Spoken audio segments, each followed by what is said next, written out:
It was an unusually quiet Thursday morning in the small-town courthouse of Crestwood. Judge Harold Montclair, a stern but fair man with 30 years on the bench, prepared for what looked like a mundane day of petty thefts, noise complaints, and civil squabbles. But then, the courtroom doors creaked open, and in came a peculiar sight, a middle-aged man, unshaven and dressed in worn clothes, walking confidently, with a large golden retriever by his side. Gasps echoed through the court. "Is that a dog?" whispered a woman in the gallery. The man walked right up to the plaintiff's desk, placed a folder on the table, and then gently patted the dog on the head. Judge Montclair adjusted his glasses. "Sir, are you aware this is a court of law?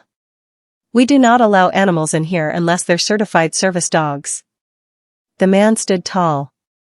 "Your Honor, this dog is not just a pet. He is my witness."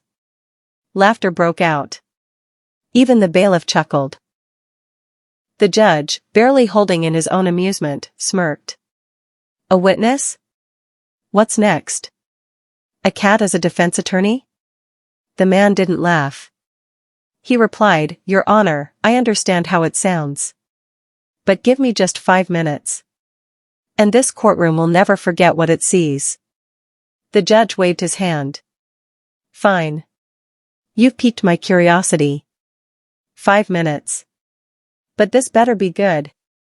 The man introduced himself as Franklin Dodge, a dog trainer by trade who had been accused of trespassing and damaging property. The property in question belonged to one Samuel Klein, a wealthy businessman who claimed Franklin entered his estate and vandalized a rare statue. Franklin opened his file and pulled out photos, some of broken stone, others of paw prints. "My dog, Max, and I were hired to find a missing child. She was last seen near Klein's estate. I did what I had to do." Klein stood up, smug and confident. This man made it all up to justify his actions. There was no missing child. And certainly no reason to destroy my property. The judge, still unconvinced, turned to Franklin. "What exactly does this have to do with the dog?"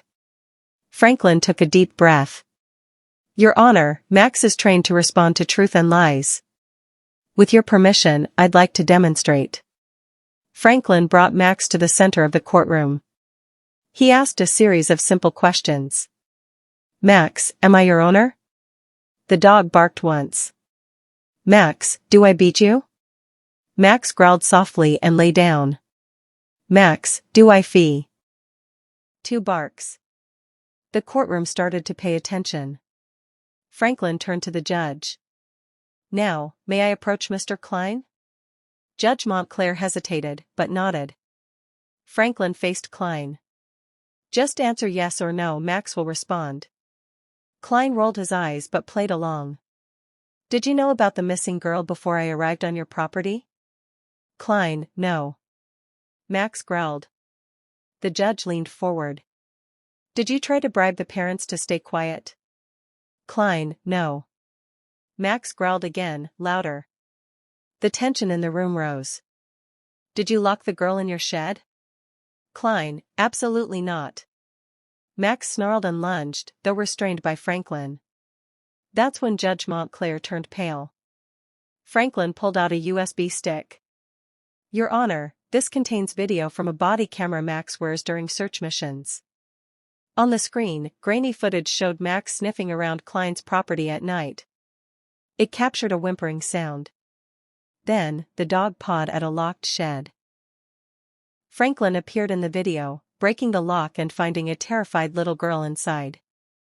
The courtroom fell silent. Judge Montclair, voice shaking, turned to Klein. "You said there was no missing girl?" Klein's lawyer stuttered, We were unaware of any such evidence." Franklin stepped in. "I reported it. But somehow, the footage was ignored. Until now." The judge slammed his gavel. "Bailiff, take Mr. Klein into custody. Investigate all charges. And thank you, Mr. Dodge, and Max." In the days that followed, the case made national headlines. Dog exposes millionaire's crimes. Klein was charged with obstruction of justice, kidnapping, and false testimony. Franklin was cleared of all charges and given a commendation. Max received a gold-plated collar from the city and was hailed a hero. Judge Montclair, still shaken, gave a final statement in court. In all my years on the bench, I have never seen justice delivered by paws and fur. But today, I witnessed something powerful. Truth doesn't need a voice. Sometimes, it only needs a bark. As the courtroom cleared, Franklin knelt beside Max. You did good, boy. Max wagged his tail, unaware of the justice he'd just served, but very aware of the steak dinner waiting for him at home.